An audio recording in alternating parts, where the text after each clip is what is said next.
हे दोस्तों, तो स्वागत है आपका हमारे इस यूट्यूब चैनल में। तो आज के इस वीडियो में हम जानेंगे किरचॉफ्स लॉ के बारे में। तो चलिए शुरू करते हैं। तो किरचॉफ्स के दो लॉ है, करंट लॉ और वोल्टेज लॉ।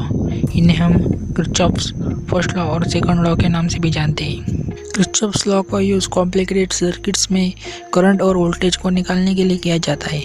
यहाँ पर कॉम्प्लिकेटेड सर्किट का मतलब है किसी सर्किट में लोड एक से ज़्यादा पैरेलल में कनेक्ट हो या इलेक्ट्रिकल सप्लाई का सोर्स एक से ज़्यादा पैरेलल में कनेक्ट हो लोड के, तो इस तरह के सर्किट को हम कॉम्प्लिकेटेड सर्किट कहेंगे। तो इस सर्किट को ओम्स लॉ के ज़रिए सॉल्व करने में बहुत परेशानी होती है, इसलिए हम किरचॉफ्स लॉ का यूज़ करते हैं। तो चलिए अब हम करंट लॉ के बारे में जान लेते हैं। जंक्शन के पास जाने वाला करंट और जंक्शन से दूर जाने वाला करंट, यह दोनों बराबर होते हैं। तो अब ये जंक्शन क्या होता है? जिस पॉइंट पर करंट बढ़ जाता है या बटा हुआ करंट मिल जाता है, उस पॉइंट को हम जंक्शन पॉइंट कहते हैं। यहाँ पर I1 और I2 जंक्शन के पास जा रहे हैं और I3, I4 और I5 जंक्शन से दूर जा रहे हैं। इस लॉ के मुताबिक I1 और I2 की एडिशन I3, I4 और I5 की एडिशन इतनी होगी। अगर I1, I2 की एडिशन 10 एम्पीयर है तो I3, I4 और I5 की एडिशन 10 एम्पीयर ही होगी। इस लॉ की मदद से हमें किसी भी कॉम्प्लिकेटेड सर्किट के करंट को समझने में आसानी होती है। तो चलिए अब हम किरचॉफ्स के वोल्टेज लॉ के बारे में जान लेते हैं। किसी एक क्लोज सर्किट में लोड में होने वाला वोल्टेज ड्रॉप सप्लाई वोल्टेज के बराबर होता है।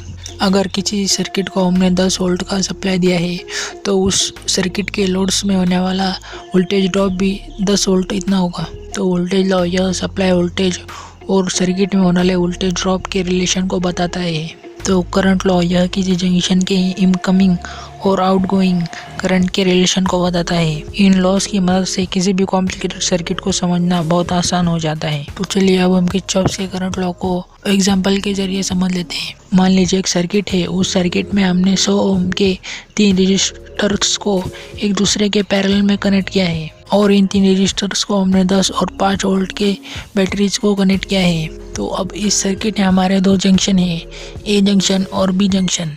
तो I1 और I2 ए जंक्शन के पास जा रहे हैं और I3, I4 और I5 जंक्शन से दूर जा रहे हैं। तो चलिए अब हम करंट को कैलकुलेट कर इस लॉ को प्रूव करते हैं। तो कैलकुलेशन के बाद यह रिजल्ट आया कि जंक्शन की ओर और जंक्शन से दूर जाने वाला करंट बराबर होता है।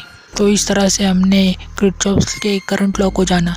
तो चलिए अब हम किरचॉफ्स के वोल्टेज लॉ को जान लेते हैं। तो मान लीजिए एक क्लोज सर्किट है, उस क्लोज सर्किट में हमने 3 ओम के 3 रजिस्टर्स को सीरीज में कनेक्ट किया है और इन रजिस्टर्स को 9 वोल्ट के बैटरी से सप्लाई दिया है। तो इस सर्किट का टोटल रेजिस्टेंस है 9 ओम और करंट है 1 एम्पीयर। तो इस सर्किट्स में 9 वोल्ट का वोल्टेज ड्रॉप हो रहा है। हर एक रेजिस्टेंस में 3 वोल्ट का वोल्टेज ड्रॉप हो रहा है और 3 रेजिस्टेंस में 9 वोल्ट का वोल्टेज ड्रॉप हो रहा है, जो कि हमारे सप्लाई वोल्टेज 9 वोल्ट के बराबर है। तो इस तरह हमने इस लॉ को प्रूव किया। आज की इस वीडियो में बस इतना ही। धन्यवाद।